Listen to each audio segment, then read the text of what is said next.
Country boy can survive.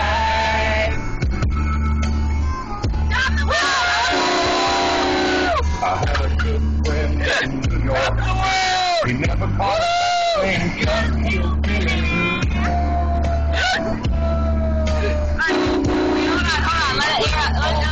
out to live off the land, and his taught him to be a businessman. He used to send me pictures of the Broadway night, and I'd send him